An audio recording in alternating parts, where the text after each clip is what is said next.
안녕하세요. 안녕하세요. 예, 저는 본부인 세명국장 변호사입니다. 네, 최양 변호사입니다. 예, 저희가 전에 전세 사기 관련해서 총 2편을 촬영했습니다. 네. 전반적인 내용 한번 촬영했고, 한 편을 촬영했네요. 그죠? 오늘 두 번째 촬영이고, 오늘의 주제는 전세 사기와 관련해서 전세금 혹은 전세 사기와 관련해서 뭔가요? 네, 피해자분들이 결국 어떻게 법적인 절차를 밟아야 되나? 그러니까 최종 목표는 결국 전세금을 반환받는 건데, 맞습니다.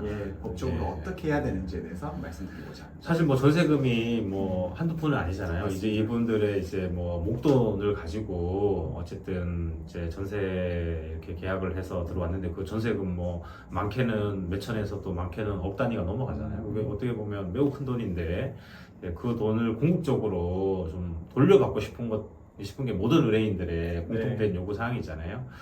그러면 이 전세금을 돌려받기 위한 구체적인 방법 어떤 게 있습니까? 네, 크게 두 가지입니다. 첫 번째는 민사적으로 소송을 진행하는 방법이 있고요. 민사적인 소송 방법. 네, 두 번째는 형사고소입니다. 형사고소. 네.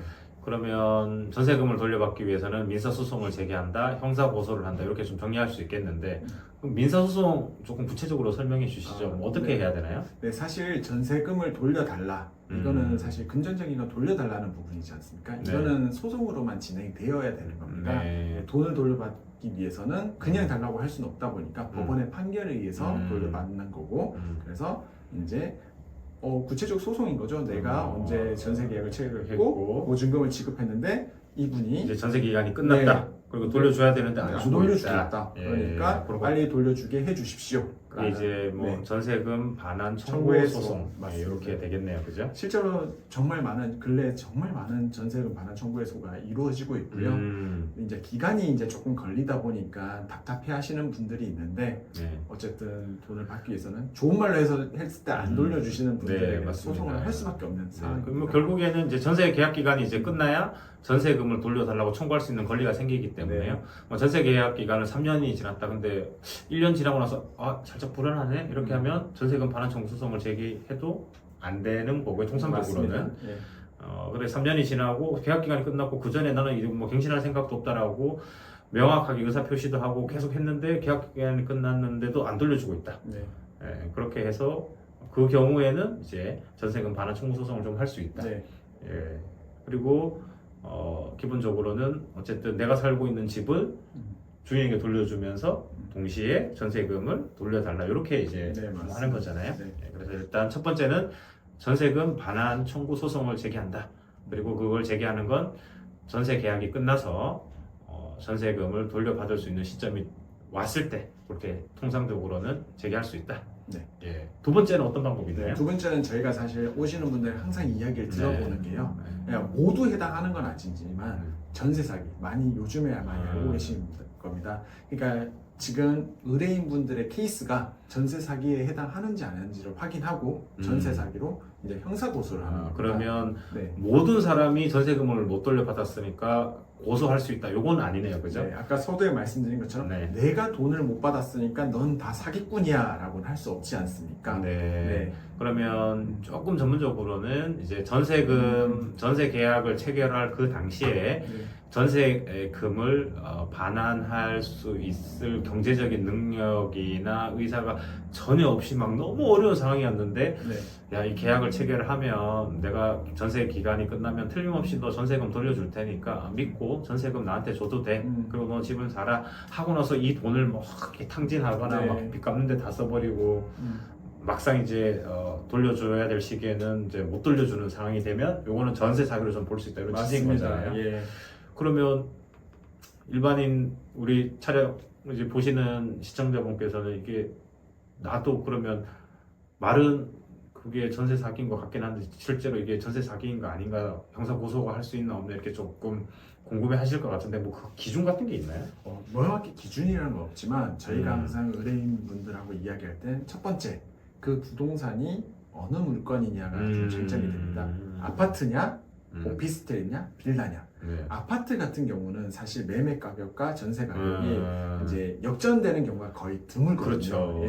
그러다 보니까 전세 사기가 좀 적거나 이런 상황인데 이제 오피스텔이나 이제 빌라 같은 부분은 이제 무리한 갭 투자 때문에 이제 시작했는데 전세가랑 매매가가 역전되는 역전되기도 경우가 하고. 생기고 그리고 네. 한 채에 막 음. 그 주인이 알고 보니까 수십 네, 채의 막 맞습니다. 집을 가지고 있고 음. 갭 투자해가지고 이 전세금으로 여기 투자하고 저 전세금으로 여기 투자하고 막 이렇게 맞습니다. 뭐 그런 식으로 좀 네. 결국에는 그러한 이 내가 살고 있는 이 집이 어떻게 담보가 되어서 이렇게 대출이 되어 있고 집주인 입장에서는 이게 이제 얼마만큼 이 많은 집을 가지고 이렇게 했는지 이런 게 따라서 좀 달라지겠네요, 네, 그죠? 그래서 말씀하신 것처럼 첫 번째는 그 부동산이 아파트냐 빌라냐 이제 오피스텔 이런 걸 중점이고 두 번째는 임대인이라는 분이 이제 정말 임대 사업자로서 정말 많은 이제 부동산을 이렇게 임대업자냐 아니냐 예 정말 많은 부동산을 이제 하시는 분들은 이제 전세 사기에 이제 좀 해당하는 경우가 있거든요. 네, 그래서 네. 요즘 뭐 전세금이 상당히 뭐 작은 돈은 아닌데 또 그걸 이게 모두 또 임대인 입장에서 보면 내가 또 예기치 않은 사정으로 이제 전세금을 반환하지 못하는 경우도 좀 있기 때문에 모든 경우에 이게 전세 사기다 이렇게 단정할 수는 없고 뭐 법리적인 표현으로는 그냥 전세금을 반환할 수 있는 의사나 경제적인 능력이 없는 상태에서 전세 계약을 체결하였다 뭐 이렇게 정리가 되지만 개개의 경우에는 좀 구체적으로 살펴봐야 된다. 네. 뭐 이런 취지네, 그죠? 네 맞습니다. 네, 그러면 이제 전세금 관련해서 뭐 정리하면 이제 전세금 반환 청구 소송을 제기한다. 민사적인 방법으로. 네. 그다음에 두 번째는 형사 고소를 고려해 볼 수 있다. 네. 모든 사건이 다 형사 고소가 되어서 전세 사기가 되는 건 아니고 아니지만, 네. 경우에 따라서 전세 사기가 될 수 있으면 형사 고소를 해볼 수 있다. 형사 고소를 하면 아무래도 그 고소인이 되면서 이제 형사 처벌의 좀 위험 때문에 좀 합의를 하고 전세금을 돌려주고 이렇게 하는 경우가 계속 간혹 있으시잖아요. 네. 예, 그리고 저희가 최양 변호사님 가장 최근에 뭐 전세금 반환 관련된 사건을 하나 하고 있잖아요. 그거 간략히 한번 설명해 주시죠. 네.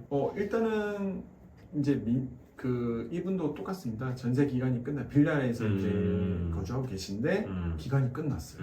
그런데 사실은 전세금 임대인이 미안하다. 지금 상황이 어려서 못 주겠다라고 하는 상황이죠. 그리고 잠수 탔잖아요. 맞습니다. 네. 그래서 저희가 네. 검토했을 땐 두 가지 다 이제 같습니다. 첫 번째는 어쨌든 전세금을 반환받기 위해서는 당연한 절차로 민사적 절차 네, 했고 했고요. 두 번째는 이제 형사 고소도 했습니다. 왜냐하면 아까 말씀드린 것처럼 민사는 시간이 오래 걸릴 수도 있고요.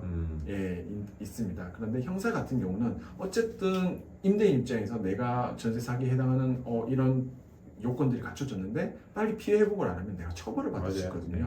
네. 그리고 형사 절차는 되게 빨리 진행이 됩니다. 국가기관에서 이제 네. 문제인지 여부를 판단해 주니까. 그리고 네.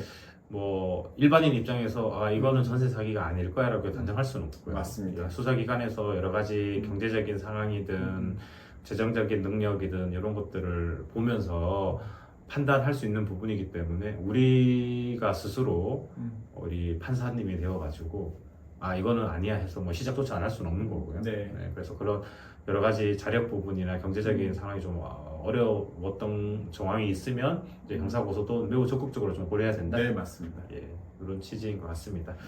오늘은 이제 전세 사기 관련해서 이제 어떻게 구제를 받을 수 있는지 한번 말씀드렸습니다. 민사적인 방법과 형사 고소를 하는 방법이 있고요. 어쨌든 저희 조력을 통해서 물론 이제 전세 사기를 안 당하시는 게 제일 좋겠지만 여러 가지 부동산 경기든 뭐 임대인의 사정이든 뭐 이런 일이 생길 수 있고 그렇게 되면 또 전문가의 도움을 받아서 해결하시는 게 좋지 않을까 이렇게 생각을 하면서 마무리하겠습니다. 예, 감사합니다. 감사합니다.